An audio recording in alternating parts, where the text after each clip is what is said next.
Welcome back to Arise and Shine. We're back with our guest, John Fugelsang. And here, we're going to switch gears just a little bit because I want to talk about what inspired you to become a stand-up comedian. Okay, well, I mean, if you're just tuning in, we were talking about how to get away with murder is now a reality show. Yeah, exactly. Well, I was really comedians like Richard Pryor and George Carlin. I come from a curiously religious background. My mother was a nun. My father was a Franciscan. So I grew up admiring Jesus the way any guy admires mom's first husband. And reached a point where that's my mom and dad in Virginia. So that was 2 months after she left the convent. They met, and he fell madly in love as a Franciscan. He carried a torch for 10 years while she lived in Africa as a nurse nun with lepers in Malawi, and then in a hospital in the jungles of Malawi. And he finally got her to leave, and they tried to raise us to be progressive, free-thinking Catholics.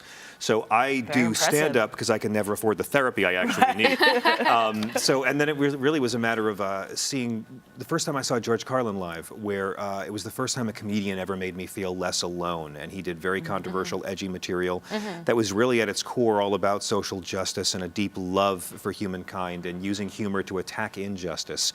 And that spoke to all of my spiritual and creative leanings. And so I thought, yeah, let me try and do this and alienate a lot of people. So. Yeah, you've had an incredible career. I think your next step maybe should be to make a movie about your parents' love story, because that's so I know that is amazing. Beautiful. And the way I love, as your friend, the way you balance your career and you balance your family as well. Well, thank you. How do you do that? I don't very well at all. I did a play off Broadway about my parents, a solo show about their story. But, I've spent much of the last 3 years on the road, and now I have a child, which is appalling. They're awful. I don't recommend them. I was actually living in Greenwich Village, and we had a kid. Some people have a child to save a marriage.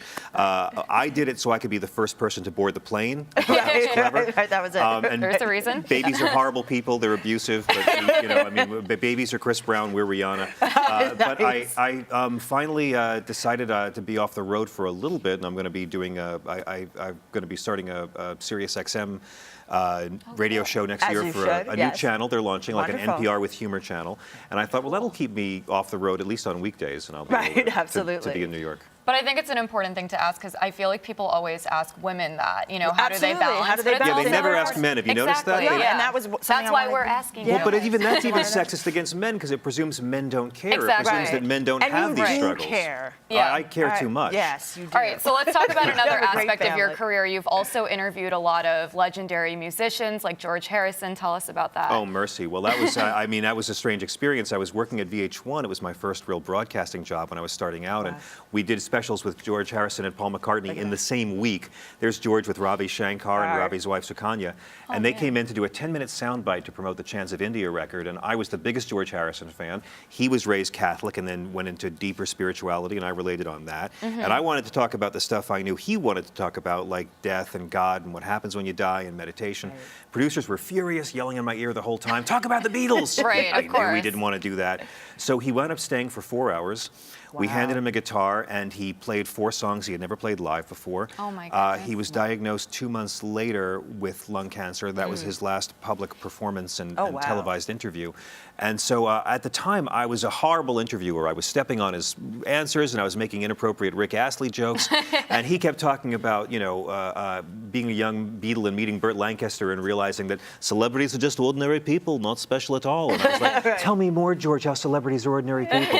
But because I did it, and I met my idol, and I was the worst interviewer in the world. I went through years of shame and anguish until he got sick, and they re-aired the footage, and I got to see, oh, well, I'm not that person anymore. And George sort of taught me a lot about celebrity worship and how they are just other people. And I got to meet his widow, Olivia, and she loved the interview. Martin Scorsese used some of it in his film. And to this day, like for years, I thought, oh, I met my idol, and I just talked about religion, and it bored people. But you were having a conversation. Well, I think you're being a little humble now. The day he died, VH1 aired it, and what you saw was George Harrison and some 26-year-old kid talking about what happens when you die and God and the soul. And to this day, I'll have guys walk up to me in airports and hug me and just say that was the most spiritual thing I ever saw on TV. Right. At the time, George said it was a bit lofty for VH1, but it wound up being a real gift for his fans and those who loved him once he died. You know, my favorite thing that I got, I think it was the first time I met you, was during the Sexy Liberal tour Yes. in Los Angeles.